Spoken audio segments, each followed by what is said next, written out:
Alright guys, quick little video. I want to do a 1-year update on the Taurus TCP, or the PT738, whatever you want to call it. And I also want to give you guys one very, very important tip when it comes to maintaining the reliability of this gun, because this is a defensive tool, right? This isn't a range toy. You don't buy a tiny little pocket gun just to have fun with. You buy it as a last resort defensive tool that if you got to pull this thing out of your pocket, you need it to work. So maintaining its reliability is ultimately important, and I got a quick tip for you on doing just that. Now, I've had this gun for a little over a year. It's been a great little gun, great little pocket gun. It's not my go-to, and I wouldn't recommend this as a go-to for anybody. Okay, it is summer carry, or if you're just making a quick trip to the corner store or something like that, or you know your attire just doesn't allow for you to just easily holster up or whatever it may be. This is a great little gun, right? In those scenarios, and that's why I bought it.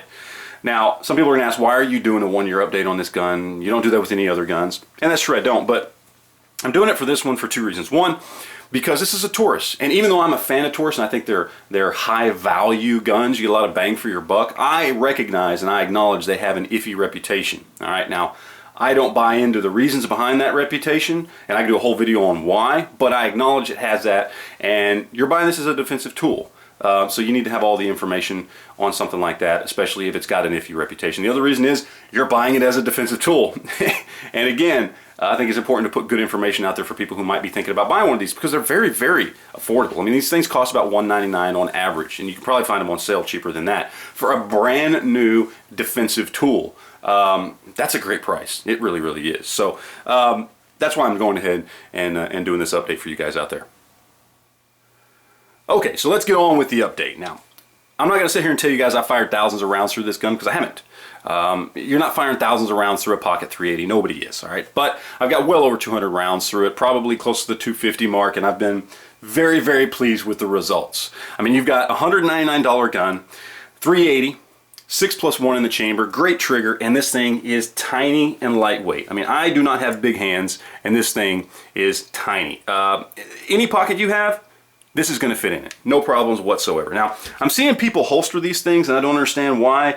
Why go to the trouble of buying a pocket gun, a little backup gun like this, and then holstering it? It doesn't make any sense to me whatsoever. If you're going to do that, get yourself a Ruger LC9 or a Taurus PT709 or something like that that's going to give you a bigger, better caliber like 9mm, and it's going to give you an extra round in the magazine. No point in holstering something like this.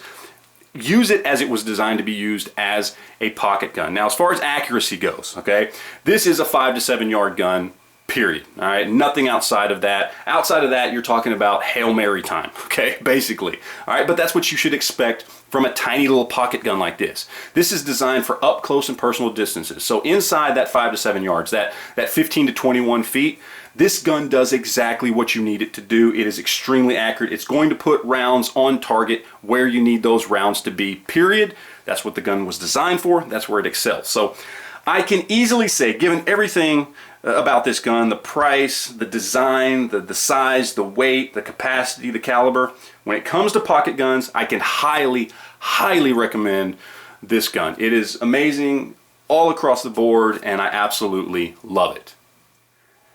Alright, now as far as the one little issue, the one little tip that I want to give you guys, it has to do with the magazine and the ammo. Okay, now I have Hornady Critical Defense. That's the round I decided to go with on this. It works great. I love these little rounds. They're great little defensive 380 rounds.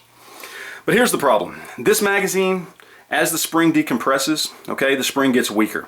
And what happens is, by the time you get to the last round, to your number 6 round, if you're using hollow points, it jams up.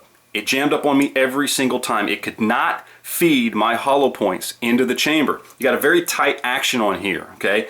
And you've got basically a weak spring. Now, I could probably contact Taurus and have them send me a better spring. And that's fine. I'll probably do that at some point. Make them aware of this issue. They may already know about it. They may already have replacement springs out for these.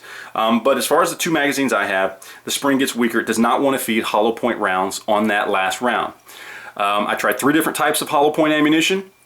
Maybe I should try some more. Maybe I'll find some that actually do feed properly, but that last round always gets hung up. So my solution is pretty simple. Hollow point, hollow point, hollow point, hollow point, hollow point, FMJ. As soon as I did that, cleared up the problem completely, 100%. That last round always chambers, always fires off every single time. So to me, that's a combination of just a weaker spring with a very tight action of this little teeny tiny gun. I don't think that's the gun's fault. I blame it all on the magazine and the magazine spring, and I think that's obviously something Taurus should fix. And again, they may have already done it by now. I just have not contacted them with this issue to see if they have a solution for it. My solution was simple. Use FMJ as the last round, and it works reliably every single time. So there you go, man. That's it. That's the video. That's my 1 year update. I hope you guys enjoyed it. You got any questions or comments or anything like that, leave that stuff down below, and we will talk to you guys later. Thanks.